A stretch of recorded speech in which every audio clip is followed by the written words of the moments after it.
sounds like it.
Hello, mate.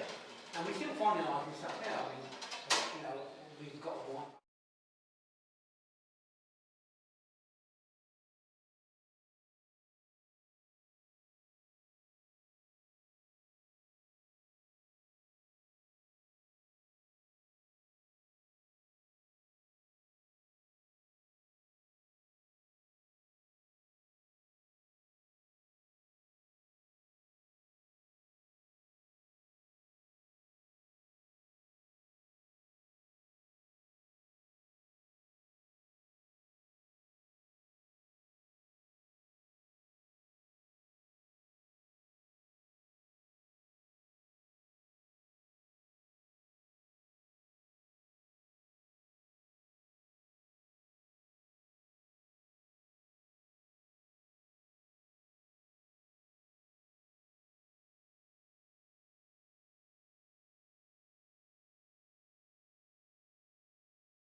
Good afternoon, everybody. My name is John Ward. I am the chairman of the Routemaster Association. Welcome to this year's annual general meeting at Acton. Welcome to those that are watching us on YouTube. This is an experiment this year to see how it goes and what kind of transpires from what happens with it, and we'll review the situation for meetings going forward. I suspect there's one or two safety messages to share. The exits for fire are marked quite clearly here over the door over my right shoulder. I don't think those windows are low enough to climb out of, so don't climb out of those windows. The gentlemen and no ladies here today, facilities are just round the corner. For those of you that haven't had, there's tea and coffee available in the little room at the back of this hall. Can I introduce you to the top table? On my far left is David Lee, the Press and Publicity Officer. To my immediate left is David Collin, the Sales Officer. To my immediate right is Peter Rogers, who's holding still the role of Treasurer. To my far right is Peter Weller, who's the Membership Secretary, and sitting in the front row is John Roberts, who's the Events Coordinator. Can I ask that mobile phones are switched at least to silent, if not turned off, for the duration of this meeting, please? Will you also join me in 1 minute's silence? We've lost a number of people in the preservation movement this year, most notably, of course, Ward Jones recently, so I think it's only fair we give them a minute's standing time, please.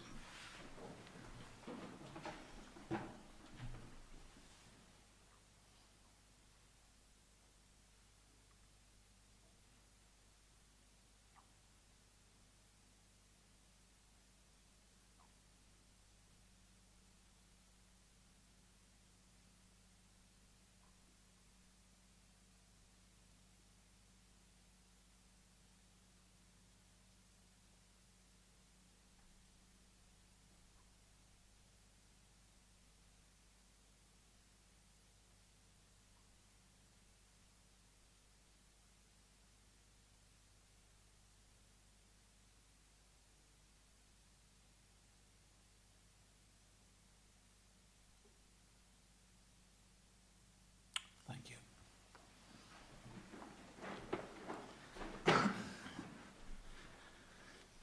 On to today's business. The first item on the agenda is, as ever, the minutes of the last meeting, which was held here a year ago. The minutes were published in magazine 134. Can I take it that there are no points of accuracy in those minutes from the floor? And a vote in favour of the minutes, please. Thank you. Proposed by Mitch and seconded by, can I say Nigel? Thank you, Nigel Eden-Clark. Regretfully, I don't have a copy of those minutes in front of me. I meant to bring magazine 134 with me today, but totally forgot.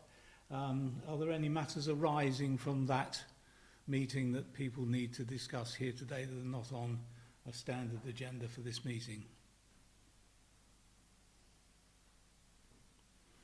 Okay, I'll start with a few words from me then. You'll all be aware that this last year has not been the best for the association. As last year's AGM concluded, 2 key positions had no long-term occupants. That this situation is not unique to the association is no excuse. A third, even if temporarily unoccupied post, that of the secretary, has now arisen. To keep going, an organisation like this needs teamwork, and teamwork in spades is what it has enjoyed. Your committee has worked extremely hard behind the scenes to deliver a service to you. Yes, we have only managed 1 magazine to date. Yes, the finances of the association have been managed diligently, and yes,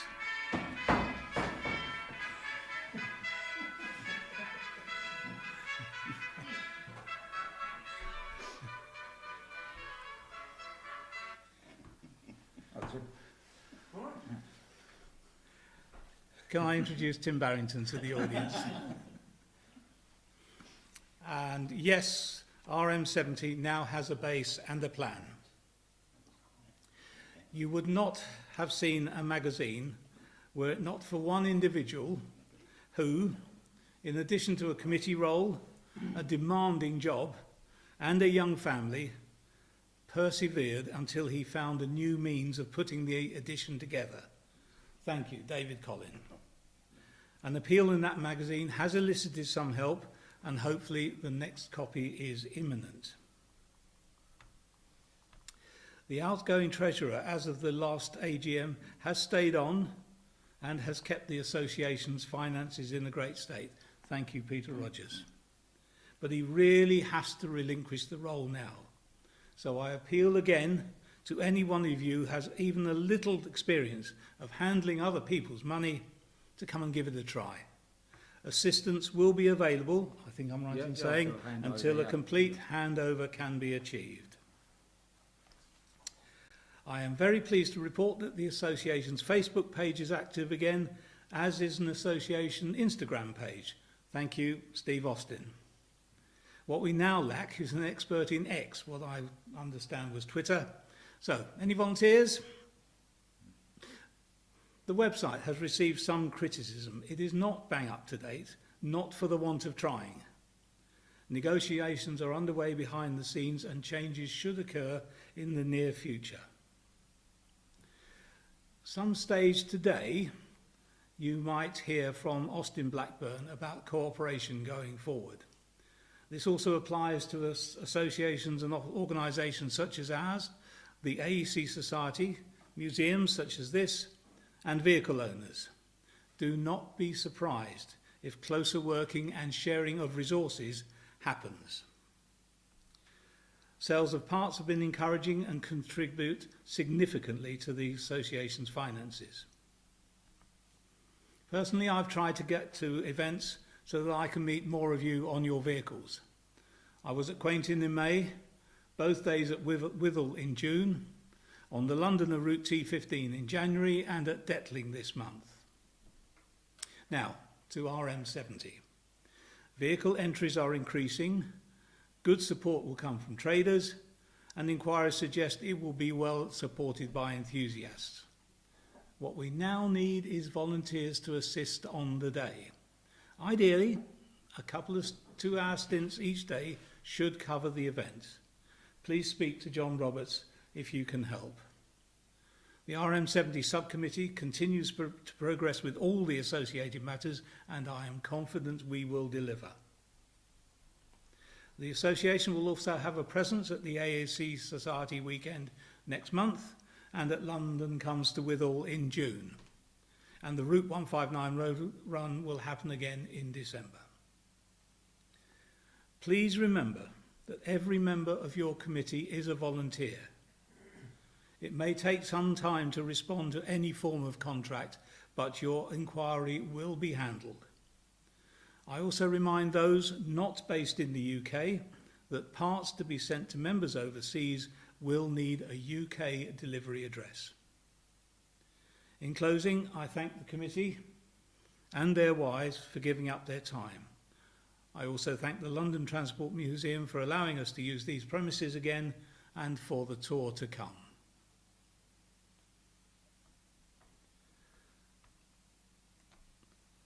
That's the end of my address. Are there any questions?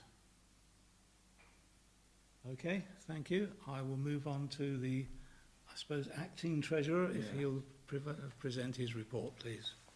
Right, I'll hand some of these out. Oh, sorry, yes. Yeah. Thank you. I've got copies of the accounts if anyone would like them. Rich, do you want to? There you go. Yeah, thanks very much, yeah. John, would you like one?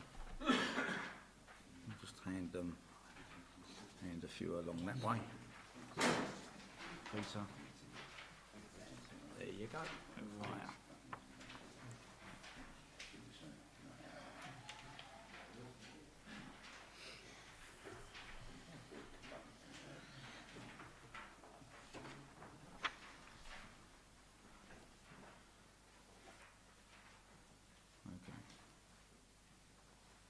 Thanks so much. Thank you. Thanks. Right, these are the accounts for the 2022-2023 financial year, which ended 30th of September 2023. As you can see, you all have a copy of the accounts. I believe that they're on the screen for those that have joined us online. As is shown there, I'll just run through them. The subscriptions for this year are £6,076. That's down by £617 against the previous year. As you can see, bank interest has increased significantly, being the result of higher Bank of England interest rates. Sales of parts, etc., is down at £7,295. That's considerably against £13,300 the previous year. Although I did report last year that we had sold some large ticket items, I believe some gearboxes, and that was responsible for or mainly responsible for the inflated figure of £13,000 last year. But when you look overall and look back to the year 2020-21, where the sales figure was £6,949 that year, I think it's probably about where it should be.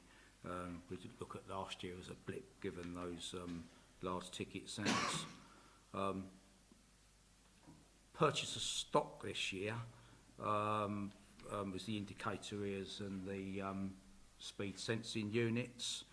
As you can see from this, you can see the total net income was 7,949 for the year. Moving on to expenditure, postage, printing and stationery totaled £3,255, which was a decrease of £865 on the previous year. Storage and transportation costs are unchanged. Sundry meeting expenses have increased, but that's as a consequence of some of the organisation for RM70 and the expenses that went with that. Insurance and accountancy costs have increased as we're now using a different firm of accountants to audit us, and their costs are higher. Bank charges shown reflect the commission levied by PayPal on funds received via the PayPal account, and the expense under membership website was for website maintenance and amendments plus the hosting charge for the year. The result was a loss this year of £499. Previous annual profits last year were £7,359, and the year before £3,280. If you turn over to the balance sheet, current assets reflected an increase in stock value of to £26,067 with no sales debtors. Cash at bank, which is £40,484, is up by just over £1,700 on the previous year. Current liabilities are the subscriptions paid by members a few weeks prior to the renewal, which sit in the previous year, and creditors and accruals is our accountant's charge, which of course comes after the accounts are done. They are the accounts for the last financial year. If anyone has any questions, I'll be pleased to take them. Clearly not. No questions? No. Okay, can I have a proposer, please? Graham Lunn, and the seconder, Steve Austin. Okay, thank you. Are there no questions? We can move straight on to the membership then. Oh, sorry, do you want to talk about this year? Not really, just to say that we are monitoring the finances this year. We've got good cash at bank. Obviously, there's a lot of expense gone already, a lot to come with RM70, and but other than that, finances are generally healthy. Thank you, Peter. Peter Weller, membership. Good afternoon. At the moment we have 225 members, of which 5 are honorary members. The London Bus Museum, Friends of Classic London Buses, the AEC Society, Federation of British Historic Vehicle Clubs and Ensign Bus. We also have Andrew Morgan, who is the president, and George Watson, who is the vice president. We have 218 paid-up members at present, of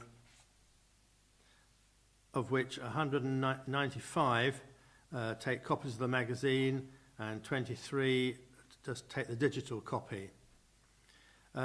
Just for your interest, members by country, Argentina we have 1, Australia have 1, Canada 1, Denmark 1, France we have 3 members, as is Germany 3 members, Ireland is 2 members, Japan 1, Luxembourg 1, Sweden 1, USA 4, and 199 UK members, which gives a total of 218 paid-up members. Thank you. Does anybody from any of the other positions wish to say anything at this stage? I'll just confirm where we are with spares. We had a delivery of tyre flaps yesterday, headmaster yesterday. We've been waiting for a few weeks for. We've just placed an order for 1,050mm LED lamps, 50mm as in the correct size rather than the 45mm we had previously. They're going to be a few weeks. They're coming. The glass has got to come from China before they're manufactured. We've placed an order for some. I wasn't familiar with this rubber. It's an H-shaped rubber for the cab window. It sits at the bottom of the cab window that a member brought to our attention that it wasn't available. So we've placed an order for some of that. And after RM70, we don't really want to spend the money before. We're looking at finally placing an order for the I and C shaped or H and U shaped channels that are used for the framework of the Routemaster. So they're going to be ordered shortly after RM70 when we know where we are with funds. And that's about it, really. Okay. Do you want to say anything, Tim? No. Okay. Thank you. Well, the next item on the agenda is the dissolution of the present committee. My term has come to an end. I stand down, but I'm willing to be re-elected. The position of treasurer needs a full-time occupant, as I said. The other ones that go, I can't remember what we said they were. I think it's me. I think the sales officer, yes, yeah. David's position. David's willing to stand again. Unless one of you guys wants it. And the other one, which is key this year, which we've not filled for a long time, is the position of sales stand manager. Somebody that can go to events and take the message of the Routemaster Association to them in a more tangible way than just being present. So if anybody wishes to volunteer for that, please do.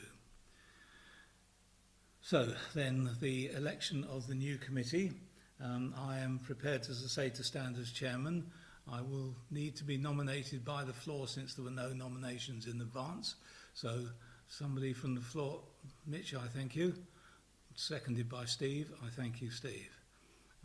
Sales officer, nomination from the floor because no nominations were received in advance.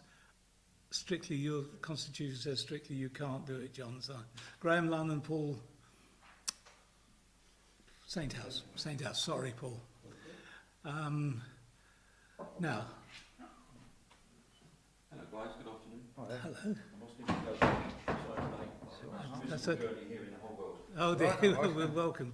Come and sit down, Austin. Now, the treasurer. Is there anybody prepared to stand as treasurer at this point in time? Right, okay. We will have to consider what we do going forward. Peter really has to Right. devote his I- time to other things. I will hold over and continue the post up until and just after RM70, which takes us to July. August.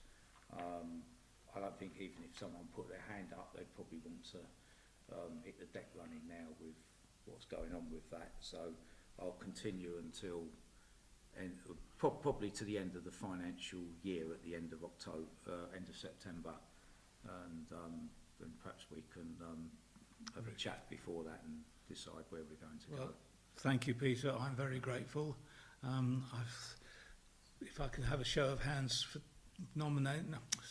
nomination for Peter Rogers as temporary interim secretary for the treasurer, beg your pardon, for the second year in succession. Oh, Steve Austin, seconder, please. Nigel Eden Clark, thank you. The other position which is temporarily vacant, and we don't know how long it will be vacant, is that of secretary. At the moment, against the actual stipulation in the Constitution, David Lee is doing a very, very competent job with that at the present time, but we will potentially need a new secretary at some stage. I don't know if David himself would want to take that on. I can't, can I? Well, you can't. No, you've got a substantive role already. You can't. So, if the need comes to it, an appeal will go out for a secretary as well. But at the present time, if David's happy to continue, then we'll keep the secretary role with David. Hope that Rob Duker will be able to join us again at some stage in the future. I think that really concludes the business of the meeting. So before I open the meeting to the floor, can I introduce Austin Blackburn? He is going to talk to us about his takeover of things, Imperial Engineering, and other things as well. So I'll hand over to Austin at this stage. If you'd like to get set up. You've got a computer there. Does that screen work? Don't know. Have you got an HDMI output on that? Sorry? Have you got an HDMI output on? Yes. Yeah, you can try it. Yeah, I'll get out of the way, make a bit of room. Yeah, Bit of room. I was going to say we'd probably want to watch this ourselves, wouldn't we? We will, yeah. Yeah, But we so can always move. we're going to move down We're there, going to yes. move down there, Yeah. yeah.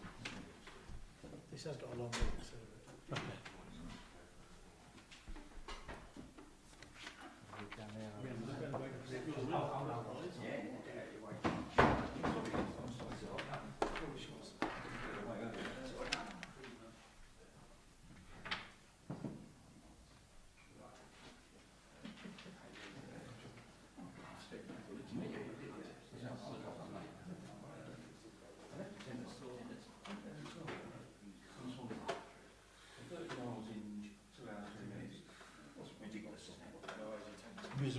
Miserable. Oh, no, but what's that, do you think? By a minute, David Collins. That's the other one. We've not, we just did it. Stick it into try that first and see what that does.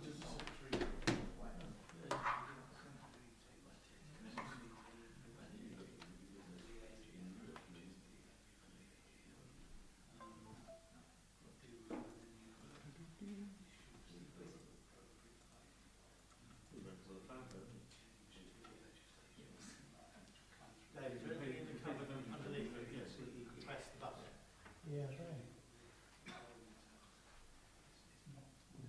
Maybe for it.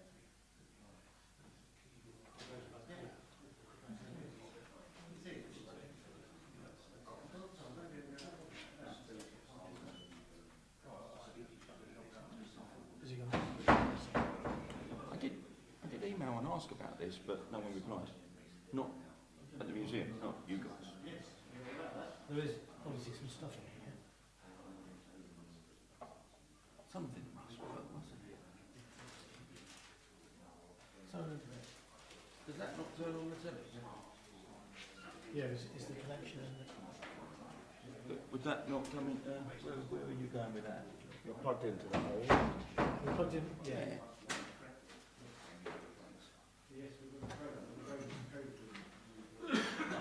Oh, look at that. There you go. You're the guy, aren't you? Thank you very much. I'll put that over, out the way a bit, over here.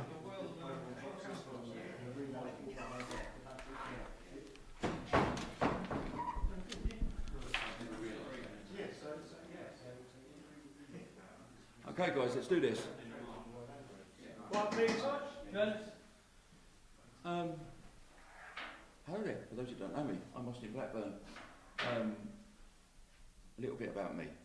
I started as well, first of all as a trainee, then I became an apprentice PSV fitter for land transport 42 years ago. I started over the road there. I had my interview about 42 years ago for that one. So yeah, I had done in the end a 5-year training. So I've worked on Routemasters lots and for lots of years. The truth is that until we talked to Imperial Engineering, I've worked very closely with Imperial Engineering for many, many years on various other projects. So they were keen to go away from doing the Routemasters because it's not core business for them. So they're concentrating on their air dryers and calipers being the big bit of business for them. But they're good people. You can't knock them, and they're very keen for some sort of succession. So we have a really lovely workshop at Swanley, and we thought that we could probably do something with it as a sort of sideline, really, to be truthful.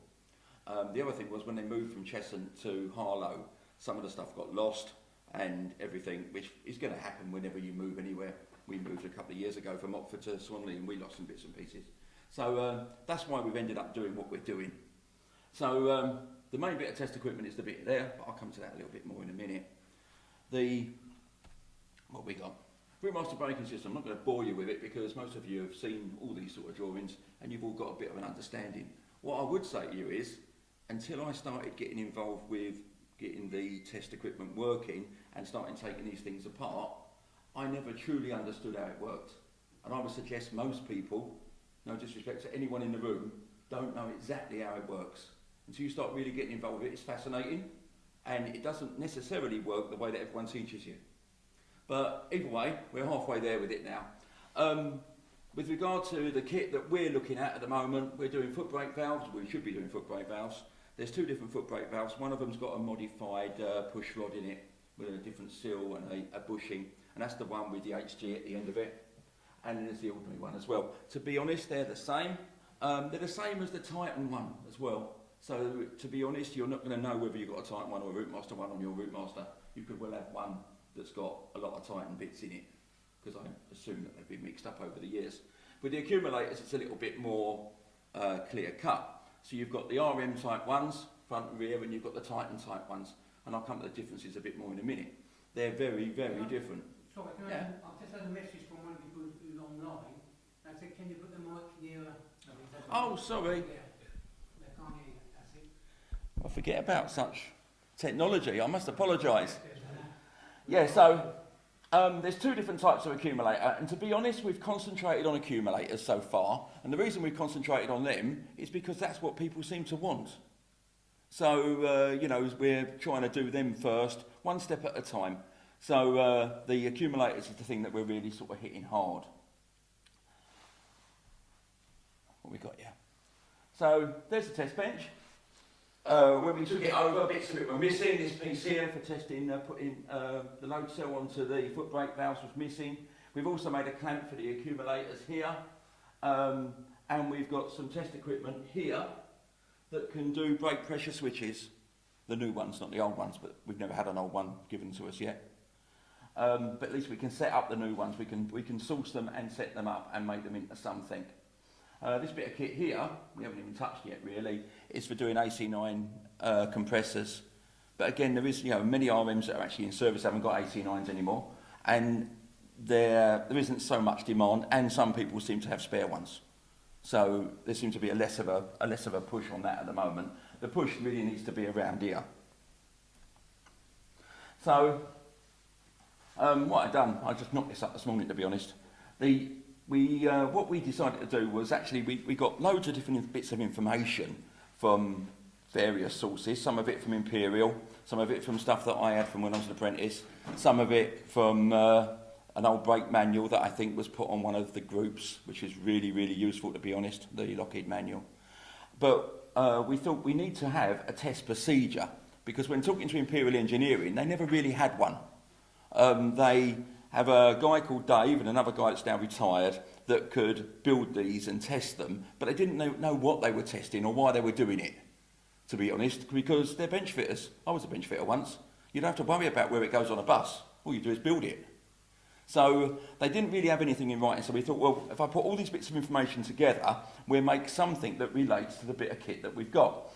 So what we're doing now, on the few that we have done, is we give them like a report, so that the accumulator goes out, and when it goes out, it's got this report with it as well that shows what's going on with it. So what I've basically done was cut some of the bits out of it. But basically, when you're going to test these things, the first thing you want to do is test them with low pressure air, just to make sure that they're not pouring anything out. And if you look over here, there's Imperial made clamps around a Routemaster type accumulator.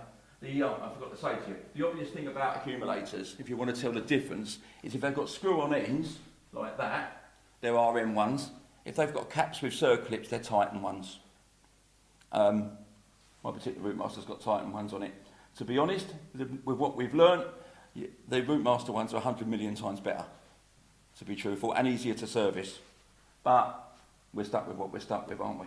So yeah, so if you look at this bit of kit here, you've got an accumulator in there, you've got a bit of test kit here that's just got a gauge on it, and that's going off to an intensifier.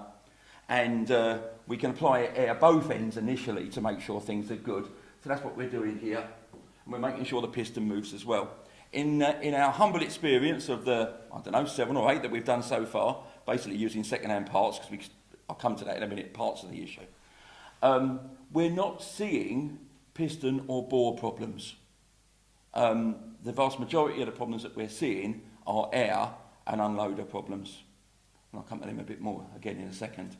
So, all this old rubbish about, I must put nitrogen in my accumulators, and this and that and the other. Well, London Transport never put nitrogen in their accumulators. And I went back to Imperial and said, what are you polishing these bores with? They're beautiful. All these old second-hand ones you've given me, they all look lovely. What have you done with them? And they said, we've never touched them. We've never touched a bore. So we're not seeing, generally, piston or bore issues with these units. The issues are either the end caps, so here, I'll come to that in a minute, or in the case of the rears, the cut-out mechanism can be a problem. So yeah, first of all, we check them with air. Next thing we do is we apply really high pressure, take the air out of them, and apply really high pressure to them. And the idea of this is to actually make sure that it can hold the pressure.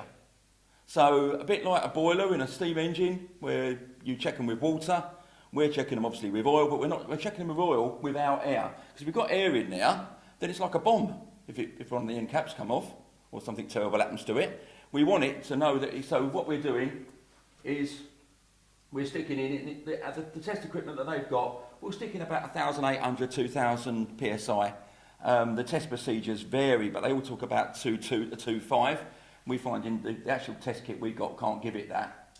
But we can put in 1,800, which, let's face it, it's more than enough when you're unloading at 1250. So we can take them way over. And we're looking for a loss of pressure in 15 seconds. So if it's going to go bang, it's going to go bang pretty quick, to be honest. If you're going to lose your pressure quickly, you're going to lose it. And then what we do, we leave the pressure, and then we actually put the 500 psi, 500, 550 psi into our into the air side. So we make it into a normal accumulator. This here is a quick video I had of one that we worked on a week before last, if it works. And on test, you can see really clearly, after putting some soapy water on it, that it's leaking out of the end cap. So behind here, the O-ring behind here, basically. And that's common. We've seen 2 or 3 of them do that. The biggest problem we're seeing is generally air problems, to be truthful. So when someone thinks their accumulator's not holding charge, generally it's got an air leak somewhere. So, we're not seeing piston seals. Oops, hold on. Do it like that. How clever is that? The next thing we do is we look and see that everything's going good on the hydraulic side. So what we do, we fill it up with pressure as high as we can get it, in our case about 1800 psi, and we visually check it for 10 minutes to make sure it's got no leaks. If that's all good, we leave it for 12 hours.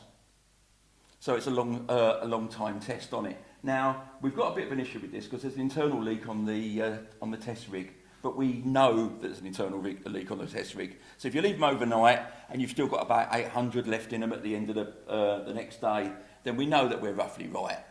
You know, if they've dropped off, if they're going to, again, in our humble experience, if they're going to fail, they fail quick. You'll know that they're not right. So, so we leave them overnight, make sure that they're all good. And then the next thing you do is to make sure that the actual unloader isn't allowing the fluid to come back. To be fair, if you've got a problem here, if you haven't got an external leak, you're going to see it here. Because if these are leaking internally, you're never going to pass the 12-hour test. Because that's where the oil's going. If it isn't coming out externally, it's got to be going internally. The only way it can come internally is to come out of these. So initially you just take off this port here and see whether you get greater than 10 cc's per minute, and then you take off this one here. This one here is to return to the tank. In reality, it doesn't return to the tank, it returns to the foot brake valve and then off to the tank. And this one here comes from the pump, so you're checking your non-return valves inside your unloader mechanism. We're finding that we get little leaks. Again, I've got a little video of this somewhere.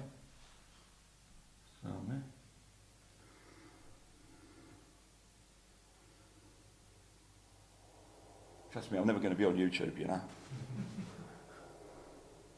You can see there, you've got the slightest little drip coming out the pump connector, but that's nowhere near 10 cc. 10 cc is what, two teaspoons in a minute?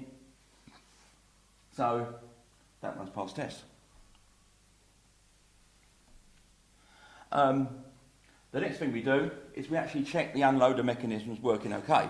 In reality, we haven't found any that have been particularly bad, I've got to be honest. They might need a little bit of adjustment, but generally, if they've got this far, they work all right.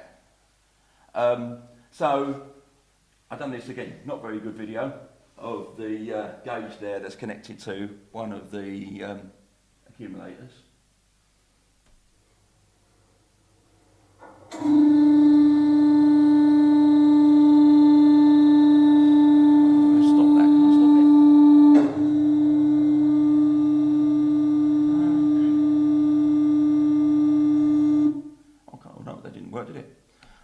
Trying to stop it before I done it. Basically, what you're going to see is this is like having a hydraulic test gauge on your Routemaster bus. So the two test points that sit down by the steering ram on the A-frame. So if you've ever put gauges on your bus, this is what you're going to see basically, but you're just seeing one of them. So what we should see when we run the pump, which effectively is running your front prop shaft on your Routemaster or running your engine on the later ones, then this is going to jump up to whatever the pre-charge is. And it should jump straight up. So, and then you're going to build, and then when you get up to about 1250, it should unload. Donk, yeah? You've all heard the donk when you're driving your bus. And then what we're going to do in this, what we do on our test, is we can drain the fluid out, like operating the brake, basically. So we can make it drain back, and then we can see when it cuts in, and we can see where it cuts out. So, and then at the end, I turned the pump off and left the drain on, and you'll see it drop back, and then when it gets down to about 500, 550, you should see it drop to nothing. And that's correct, yeah, because that means your pre-charge is right and your accumulator's holding its pre-charge. So if it doesn't drop down to nothing, then there's something really wrong, like air. Or if it drops down lower, you've got a low pre-charge. So I should have really explained that better. Work. That didn't work. How do I make it run?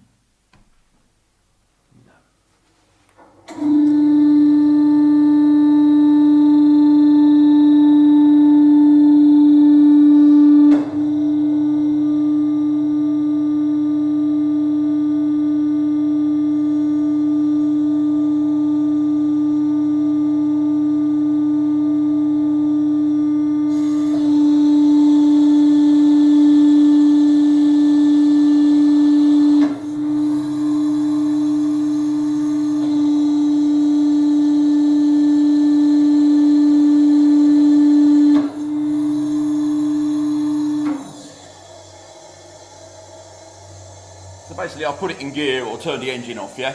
If it was a bus.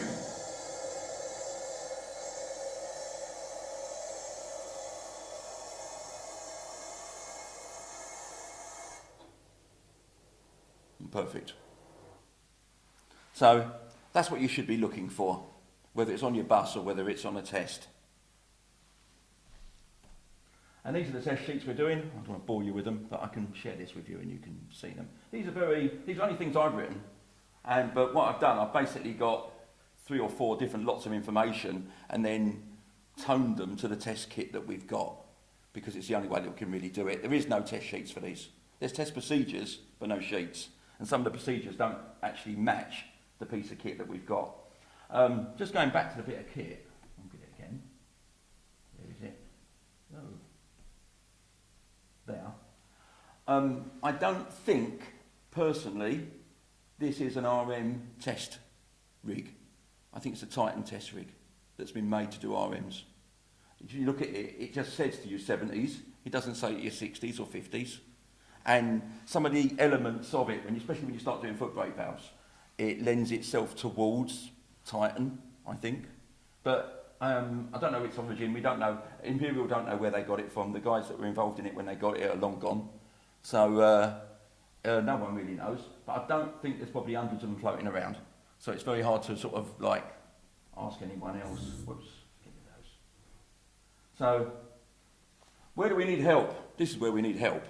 Now, one thing that I've got is no time. Even though I've sold Go Coach, I'm still terribly busy at the minute. Later from this meeting, I've got to go to Derbyshire and inspect a bus.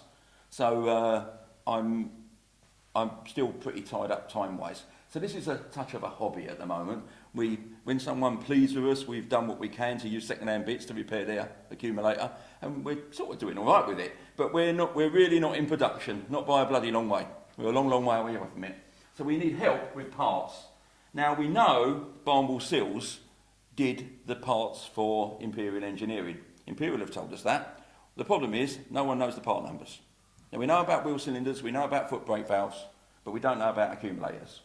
And Barnwell are not maybe the most helpful of businesses. They're a very, very big seal company, and this is really, really not core business. So I've not managed to engage with them like I want to. I've invited them down to Swanley. They've said they don't come out because it's COVID. I told them COVID's finished. They said, we don't come out. They said, why don't you go to our head office in Birmingham? I said, yeah, that's great then. You arrange an appointment and I will go to your head office in Birmingham. Oh no, you just need to turn up there. I said, oh yes. So I turn up and there's no one there that wants to talk about Routemasters. Very lightly, I think. That's no good to me. So we do know they made them. The other company that might be able to supply them is AP, as in AP Lockheed. It's now APC. They still exist and they do a lot of stuff for aviation, but I haven't pursued it, I've got to be honest. But the biggest thing is you've got a shaped seal here, and if that seal fails, it will leak out the front of the cutout, and we've had 2 or 3 of them that have had that problem. So, and it being shaped, it's special, and someone needs to either make it, or someone needs to find out who's got it. If you can identify it, I mean, the likes of Barnwell, when you do identify stuff, they've got hundreds of them laying around. I've just bought a load of speed seals for the gearboxes, apart from first. You can't get first at the minute. But I've got second, third and fourths. And they had 200 of one and 300 of another. They've got literally hundreds of these things. But you've got to identify it. And if you can't identify it, that's the end of it, really. Wheel cylinder kits, they've got hundreds of them as well. So, they're not an issue. So that shaped seal is probably the biggest single problem. This is correct. We laid this out on a bit of paper, apart from that spring's round the wrong way, just in case any of you know or noticed. But it is round the wrong way. You've got some mated faces. So this spool here sits onto there, what they call a flutter valve. And there's in here, you've got mated faces that go into here. But to be honest, we're not seeing great problems with them. So there's an extrusion and a sealing ring there. There's a sealing ring that goes on the outside of there. And there's 2 sealing rings on this adapter. If this was a Titan one, it wouldn't have that one because it's all part of the encasing. So 5 seals. So what I would like to ask you guys, or your sales team or whatever, is can you help us source these seals? I've got some brand new seal kits. Have you? So you've got part numbers? That's what I'm getting at. I'm in the process of moving workshop, so you're going to have to give me probably 3 or 4 weeks, but when I empty the boxes back out again, I've got both cut-out valve and non-return valve seal kits. Because the non-return valve has an odd shaped, Yeah, it does. It's different. unequal solid top-out seal, which Yeah. fails as well. But Yeah, I have got brand new in their packets, and they're Brilliant. one side clear the other, so it might just have a harm. Yeah, I mean, generally they did have. Generally they're clear with like a white line and they have it written on it or stamped on it. So the issue is that we just haven't got a part number. I do think Barnwell probably have got at least tens of them, if not hundreds. I don't think it's identifying them. Yeah, because You'd think they'd be able to, if they sold to Queensbridge, and I've gone down this route before, sorry, to Imperial, you'd think they would be able to find on their accounts what they've what they've sold to. But they don't want to look. They're not interested. Yeah. That's the big You'll only. have an even worse time with Lockheed. Yeah, so that's why I've not really bothered. You know, the truth of it is that, you know, this is where the big problem seems to be for people at the minute. So that's why we're concentrating on where that is. Then we can start looking at piston seals. Titan piston seals are different size to Routemaster piston seals, only by a little bit low. There's not a lot in it, but they're still different. So yeah, we need to identify them as well, really. But clearly, someone knows something about who made these seals. The trouble is, I can't find who that someone is, but you might be the someone. Well, I've got, like I say, I bought some kits from That's brilliant. many years ago, and I've got them in a box. But like I say, I'm in the process of moving the workshop, which is a disaster at the moment, and you've got no opening getting to them. This is all. Till I get the other end. It's slow speed stuff, isn't it? You know, the whole thing is that, you know, are we or Go Coach going to get rich out of doing this or bus doctor? They're not, are they? Never in a million years. It's more of a fun thing. But I do think that moving forward, the right thing is that we work together. You know, that, yeah, we can test them, and we know how to test them. We can do foot brake valve. I didn't bother with the foot brake valve thing, because again, we're not really getting a great demand on it. But testing foot brake valves, that was the first thing I did, and that all works really lovely. After I got a load cell, because initially I didn't have a load cell, the one on the test equipment was broken. Now we're proper in business as far as foot brake valves are concerned. But I mean, if we can source them, the society can sell to the members, because we don't want world domination. But on the other hand, we can get hold of them and actually recondition them for those that want them reconditioned. So it's a sort of win-win, isn't it? Absolutely. The other just for, I open up the questions, is, if you want to arrange to come down to Swanley and I can show you the kit and go through it, and even show you how it works, because I never truly knew how it worked until I started getting so heavily involved in it. Yeah. So it's fascinating, to be honest. And you don't know it until you can't really see it unless you see it on the test bench. You can't see it on the bus, how it really works. It's fascinating. Yeah, it's funny. I always used to lean heavily on a few friends of mine who are ex-LT engineers for many, many years, like from the late 60s, early 70s. And it's interesting, Routemasters are used in such a completely different way now to what they were. And one of the queries I had was, I rang up 3 friends of mine, ex-loan transport fitters, and I said, when I go on a long run, my flag drops. But the minute if I put pump brake 5 or 6 times, the flag will go up. You know, low accumulator, no. It's got to be, it's not. So the accumulator's a charge, trust me. You're losing it on front. So he said, don't know. He said, no, I'm not sure about that. Anyway, I got the flow chart out and studied it. And in the end, I worked out the only place where it could bypass, but a cut out valve wouldn't pump it back up, had to be the top out seal. Yeah, you're losing it on front. So I took that apart, sure enough, the only equal solid top out seal. That's why I bought these seal kits. It was split, changed that, problem gone. Yeah, no, you so, do. Like you say, a lot of the LT engineers, they went, I'll charge the accumulators, I'll change the wheel cylinder, I'll change the brake pump, but they never really they didn't need to know how the system works. Sorry, most of them are unit changes. Yeah, I wouldn't want to talk badly of other people, because it's not my place to talk badly of them. But, you know, I was time-served bench fitter at this era, so I should know good, more than most. And I would suggest that people that tell you that they know all about Routemaster brakes don't know anything about Routemaster brakes, or very little. Yeah. I mean, back in the garages in the day, the chimps could top up accumulators on servicing, and they did. But they didn't really know what they were doing, and this is when the vehicles have been there 20 and 30 years. And now those people have gone as well. So if I don't know, there can't be many people that do know. Yeah. That's what strikes me. Sorry. I was going to say, Tim knows, I've got 2 great big boxes refurbishment specifications, would there be any interviews for us to have a look at? Yeah, for sure. Certainly. Anything that I've you've... got LT files, refurbishment specifications for... Well, it wasn't that, was it? What it was when LT knew they were shutting Chiswick Works and they knew they would lose the ability to overhaul their own componentry, they created files, binders, and said, right, AV590 engines, we're going to outsource who overhauls them, and anybody who was interested in tendering would be sent the docket, basically. They're very comprehensive. And it goes for everything, Titan stuff, national stuff, and Routemasters, and it's like every last bit, so it'd be like, right, it could be Wilson... We've got, yeah, we have that document for accumulators. Well, Paul has got But pretty much anything- full set. The more the better. We haven't got it for foot brake valves, but I have got a very good Imperial document that's been copied and copied and copied, but at least you can read it, Yeah, that will give you enough on the foot brake valve. So we have got it, but yeah, if we could have a copy of it. If you come on the M1, come and have a cup of tea, and we'll sit there photocopying to your answer to 10. Brilliant.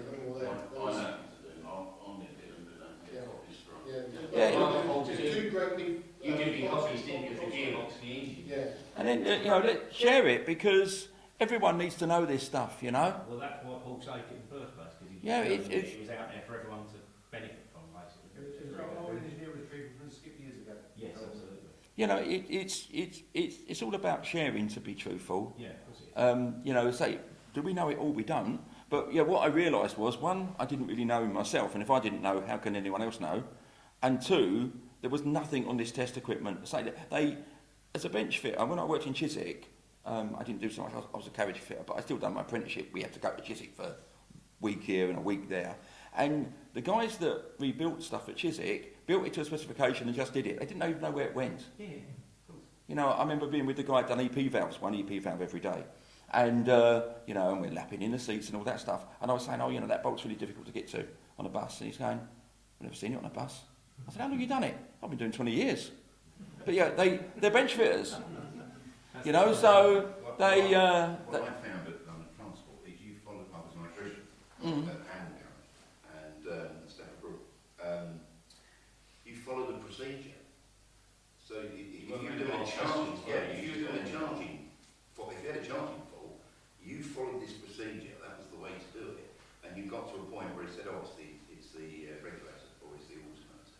And there's one garage I went to and covered sick electrician or on holiday electrician at Wilsden. And the foreman came in and said, I've got a Routemaster coming in with a charging fault. I went to grab the stuff. He said, you've got an hour, we've got to change the alternator.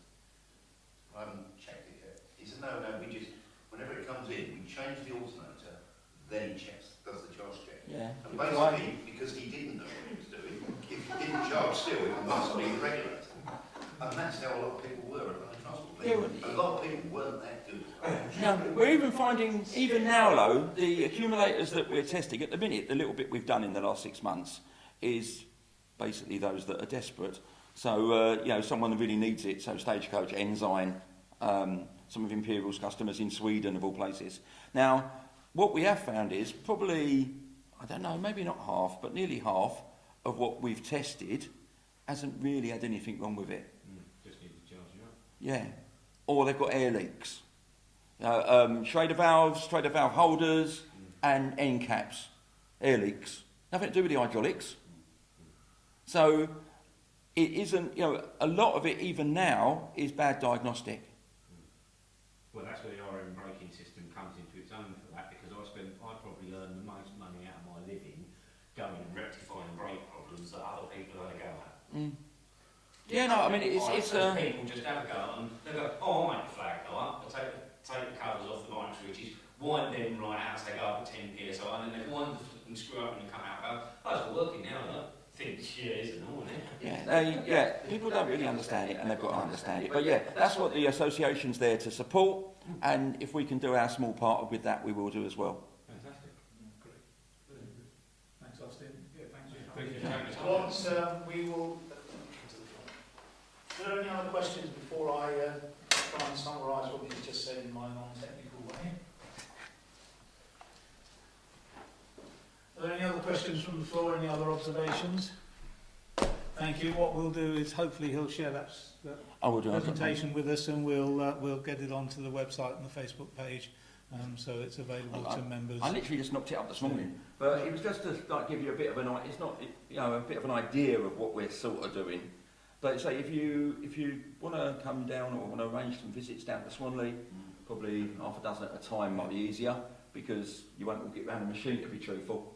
Then we can go through how we're doing it. And I mean, you might see stuff that we've missed, especially people like yourself that have got experience with it, because we've sort of had to learn as we've gone along. Even though I say Imperial, great company, great people, very moral, nothing bad about Imperial, but business has moved on for them. It's moved on for them. You've got the fourth generation of the business now is running the place, and they need to move with the times. Yeah. And this, the guys that they had doing it, they haven't been great at succession there either. They haven't had apprentices and bits and pieces like maybe they should have had. Pay enough for them to do it, though, is it? That's the reality of it. No, it's not core business, and it's never going to be core business for anyone. But if we can tap into it off the back of what other stuff we do, then great.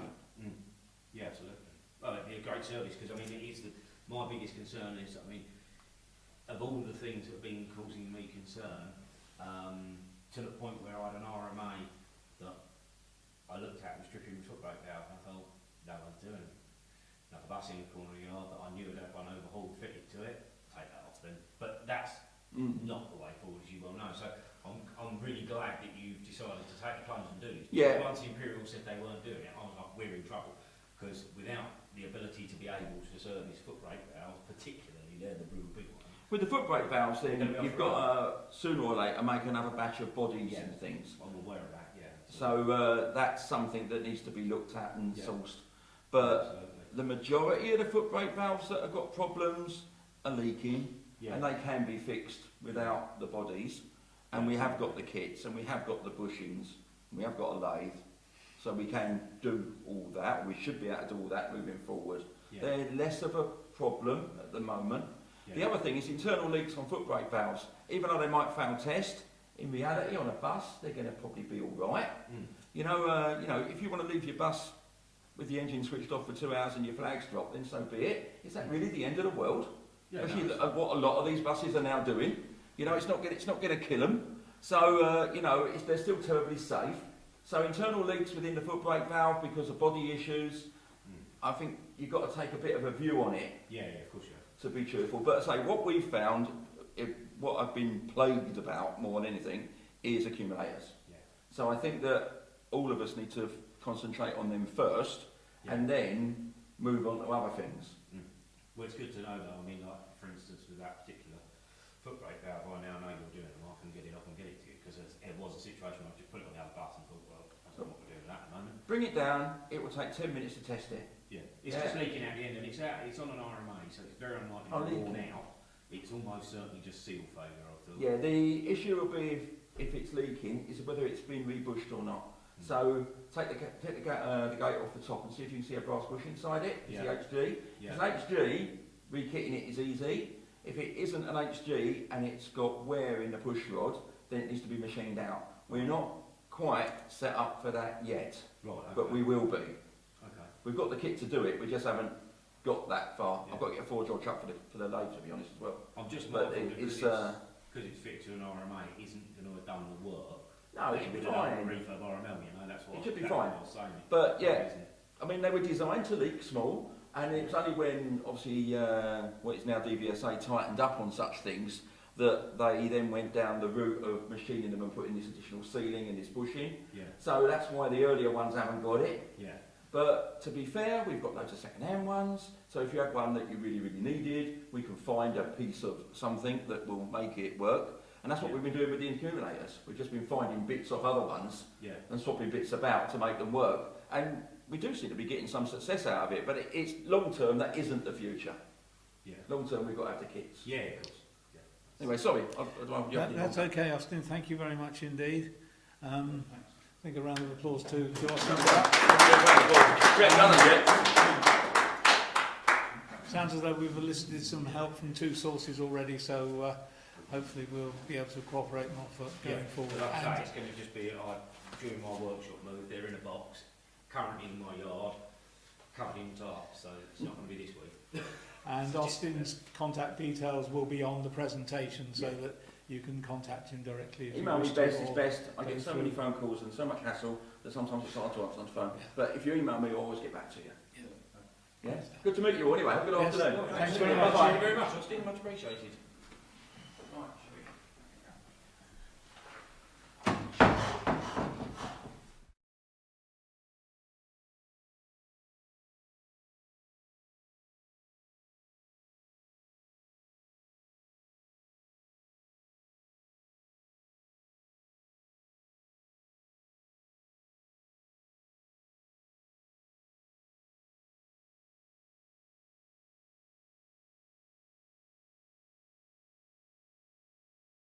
Roberts, do you wish to say anything about RM70 or any of the other events this year?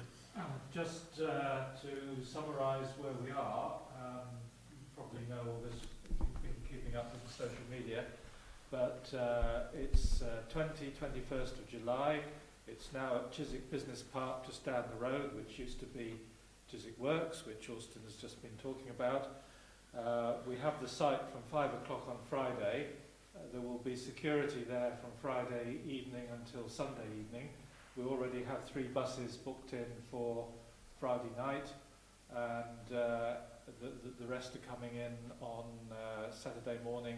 Some are coming Sunday, some are coming Saturday, some are coming Saturday and then staying over to Sunday, so it's a bit of a mix.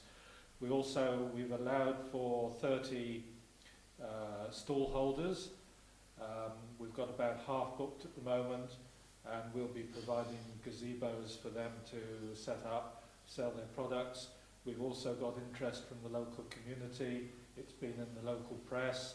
We should be doing more liaison with the local community, hoping to get the schools, local schools interested, and youth groups, etc. The police are interested. They've asked for a gazebo. They want to set up one of their stands, and I'm also going to get in touch with the local fire brigade. Useful to have them along anyway to cover any incidents. Not that we've ever had any incidents, but better to be prepared. We will have first aid cover for the whole weekend as well. There will be a programme produced in due course once we've got the full list of vehicles and stalls that will be present.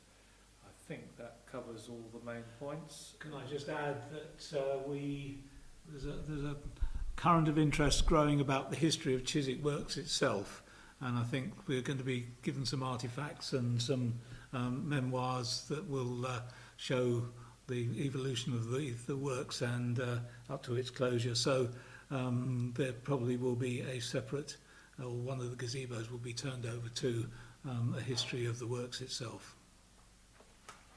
Thank you, John. Can I ask a question about RM70? Yes, please, Nigel.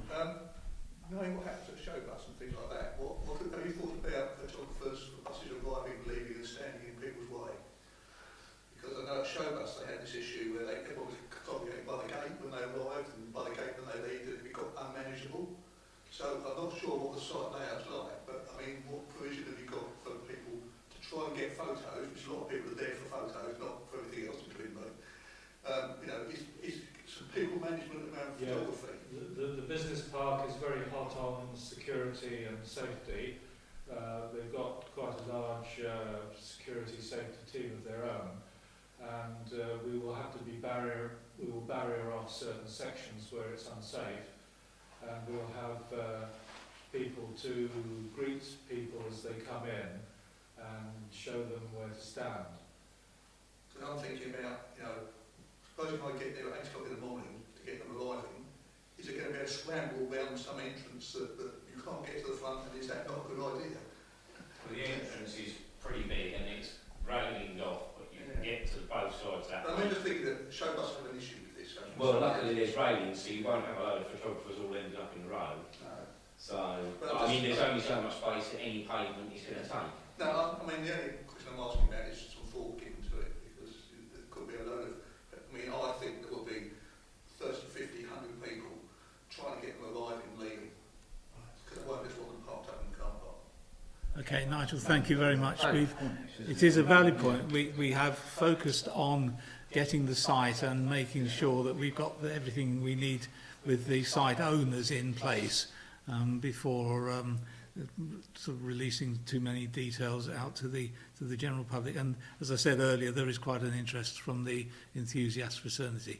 The site is a sort of bit of an arc. So the positioning of the vehicles actually for display is going to be different to what it was at Finsbury Park 10 years ago. But yeah, fair point. We now need to talk a little bit more into the detail of the weekend. And hopefully with volunteers coming forward to be marshals, we can stop the...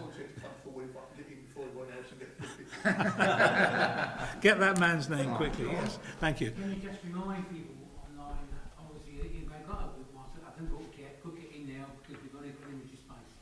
Yeah. Yes. Thank you, Graham. Yes, the site has a limited capacity for the total number of vehicles that we can accommodate. So to all members that have got vehicles and want to come, please do find the entry form and get your vehicle entry in. It's on Facebook. It's on the... It is on our website, but at the moment you have to log in as a member to get to it. There is an error on the website and it's being dealt with.